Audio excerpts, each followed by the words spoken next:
को मिल जाए, और जो लोग ज़्यादा करीब भी थे वो भी 1 किलोमीटर दूर थे, और अगर लोग सड़कों के किनारों पे खड़े थे तो वो एक झलक देखना चाहते थे इमरान खान की, और कोई बात नहीं थी। इससे पहले जब भी इमरान खान को मुंतकिल किया गया या अस्पताल में इलाज के लिए लाया गया तो खामोशी के साथ छुपा कर लाया गया। ये पहली मरतबा था कि लोगों को पहले से आइडिया था कि इमरान खान अब यहाँ से गुजरेगा, तो ये तो ऑब्वियस था कि लोगों का रश लगेगा। इमरान खान साहब बहुत मकबूल हैं आवाम के अंदर, अब वो बाकी पॉलिटिकल पार्टी से आगे निकल गए हैं, ये हम सब अच्छी तरह जानते हैं।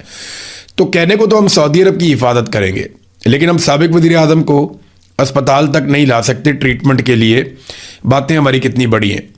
गुज़िश्ता 2 दिनों में कम से कम ये चीज़ क्लियर हो गई है, और पाकिस्तान की मिलिट्री एस्टेब्लिशमेंट को एक बहुत बड़ा सबक सीखने को मिला है कि आज भी लोग इमरान खान के साथ खड़े हैं, और अब भी इमरान खान पाकिस्तान में सियासी लीडरों में सबसे ज़्यादा मकबूल है, और लोग उसके साथ बदस्तूर उसी तरह खड़े हैं जैसे माजी में खड़े थे। तो ये तो उन्हें पता चल गया, जैसे एकदम पूरा माहौल बन गया था पाकिस्तान में, सबकी तवज्जो का मरकज़ इमरान खान था, सबकी तवज्जो का मरकज़ शिफा इंटरनेशनल अस्पताल था। तो ये मिलिट्री एस्टेब्लिशमेंट को आइडिया हो गया कि सारा कुछ करने के बावजूद वो लोगों के जहनों से इमरान खान के नक्श नहीं मिटा सके। अब आ जाए नाज़रीन एक बड़ी बारीक चीज़ के ऊपर। हर बंदा ये सवाल कर रहा है, बहुत सारे लोग हमें मैसेजेस करके ये क्वेश्चन कर रहे हैं, यहाँ सोशल मीडिया पे बहुत सारे लोग यही बात पूछ रहे हैं। वो जानना चाहते हैं कि एक्चुअली हुआ क्या, और क्या इमरान खान साहब की बहनें जो बात बता रही हैं इसके अलावा भी कोई बात है जो बताई जाए।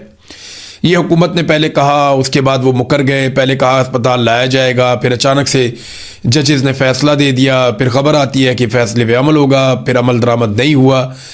ये सारा कुछ क्या हुआ, मैं आपके सामने हकीकत रखता हूँ, लेकिन पहले मैं 2 लोगों की बात आपको सुनवाना चाहता हूँ। एक बड़े बाखबर सहाफ़ी हैं असदुल्ला खान साहब, ये इन्हीं की खबर से सारा मामला शुरू हुआ था जब इमरान खान साहब की आंख का इलाज शुरू हुआ। तो असदुल्ला खान साहब ने यह कहा कि इमरान खान के लिए ट्रैप बिछाया गया था जिससे इमरान खान बाल बाल बचकर निकल गए हैं। कहा जाता है कि इमरान खान भी जेल से तंग आकर अस्पताल रह रहे हैं, यानी ये कहना था कि वो जेल से तंग आ गए, वो भी अस्पताल में आ गए हैं। इमरान खान ने इनकार कर दिया।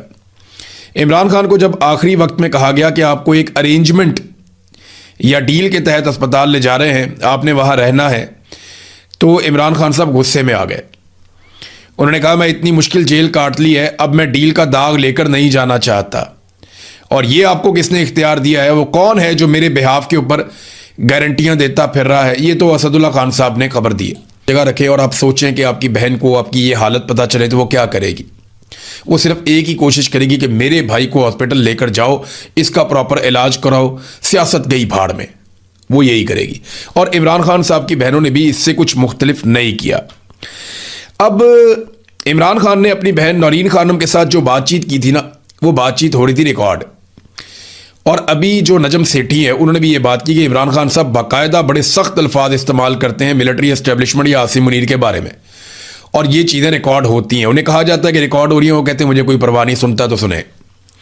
तो इमरान खान ने अपनी बहन नौरीन खानम को जो कुछ भी कहा, और उसके बाद जो लोग बाकी मिलने के लिए आए इमरान खान साहब को, उनके सामने इमरान खान साहब ने जो जो बातें की थी वो बातें ना सिर्फ रिकॉर्ड हो रही थी बल्कि वो बातें सुनी भी जा रही थी।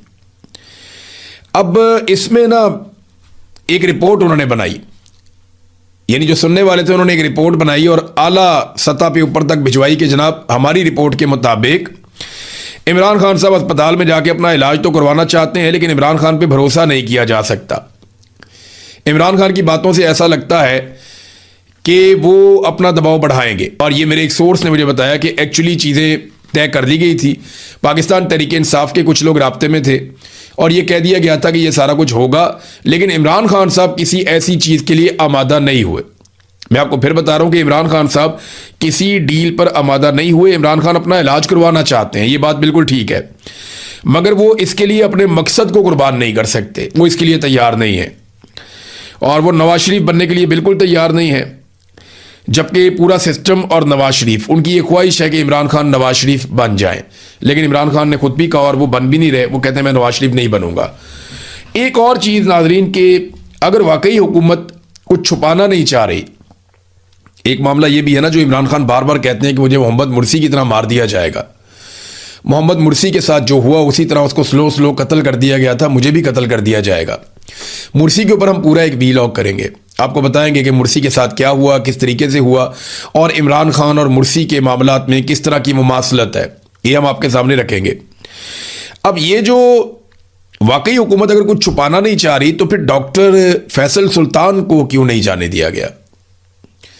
अगर तो हुकूमत कुछ नहीं छुपाना चाह रही तो डॉक्टर फैसल सुल्तान भी पिम्स अस्पताल पहुंचाए जा सकते थे। उनकी मौजूदगी में इमरान खान साहब का इलाज होता तो वो कुछ सवालात उठाते, कुछ चीज़ें पता करते। लेकिन डॉक्टर फैसल सुल्तान को यरगमाल बनाया गया, पहले जेल में और फिर उसके बाद शिफा इंटरनेशनल अस्पताल में।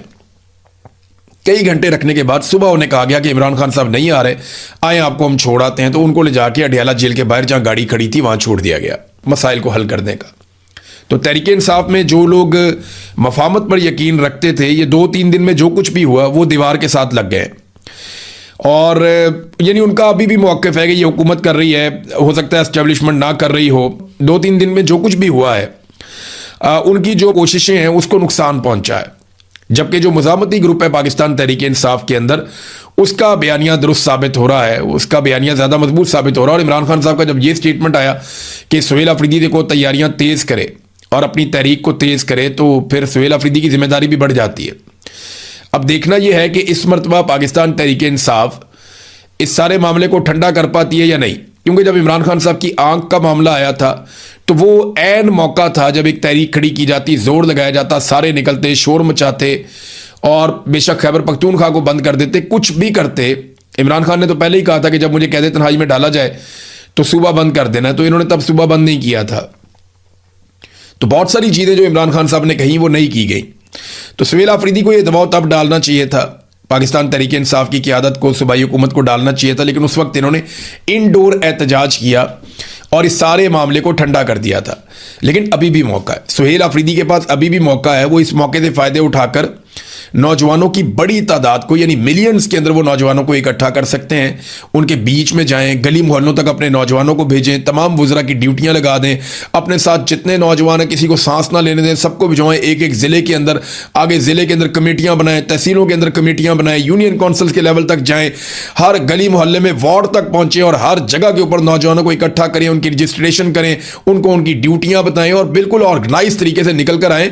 ये मिलियन मुसल्लह अफवाज पर जो अहम इख्तियार था सिविल हुक्मरानों का या सिविलियन हुकूमत का जो इख्तियार होता था मुसल्लह अफवाज पर, ये 53 साल बाद बड़ी खामोशी के साथ उसे सरेंडर कर दिया गया आसिम मुनीर साहब के सामने।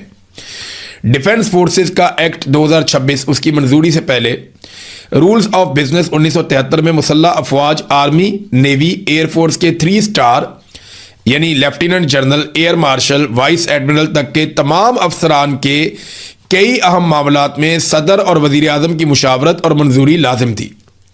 यानी सदर का और वजीर आजम का हिस्सा होता था बड़ी बड़ी तैनातियों के अंदर, फौज के तीनों शोबों में, बहरिया में, आर्मी में और एयरफोर्स में।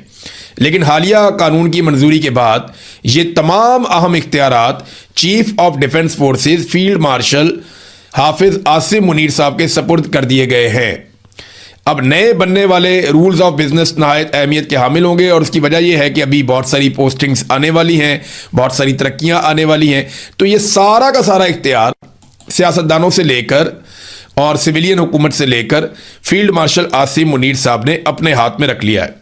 बज़ाहिर ऐसा दिखाई देता है कि फील्ड मार्शल साहब की ताकत की भूख और लालच ये कम नहीं हो रही। वो लगातार हर 2-4 हफ्ते के बाद एक नया ताकत का इंजेक्शन लगाते हैं, कभी इस्तिस्ना, कभी एक्सटेंशन, कभी एक कानून, फिर CDF का ओहदा, फिर फील्ड मार्शल का ओहदा, और अब CDF को जिस नौयत के इख्तियारात मिल गए हैं ये तो बेमिसाल ताकत है। पूरी दुनिया में किसी आर्मी चीफ के पास इतने इख्तियारात नहीं है। नादरीन, अहमद फरहाद साहब के बारे में मैं दोबारा बात करूंगा। मैंने अक्सर बात की उनके बारे में और मुझे हमेशा उनके बारे में बात करते रहना है क्योंकि अहमद फरहाद बहुत कीमती आदमी है। यानी इंसानों के हुजूम के अंदर कोई एक होता है ना जो सबका दर्द लेकर फिरता है, तो अहमद फरहाद उनमें से एक है। वो हर पाकिस्तानी का दर्द महसूस करता है, हर गरीब का दर्द महसूस करता है और उसको अल्फाज में ढालता है। ये उसका फ़न है, ये उसका हुनर है, ये सब लोग नहीं कर सकते। तो अहमद फरहाद के साथ बहुत ज़्यादती हो रही है। अब उनकी वाइफ ने बताया कि अहमद फरहाद ने भूख हड़ताल कर दी है, लगभग 2 दिन से ज़्यादा हो गए हैं वो भूख हड़ताल पे हैं और उनके वाइटल्स तेजी से गिर रहे हैं, सेहत उनकी बिगड़ रही है।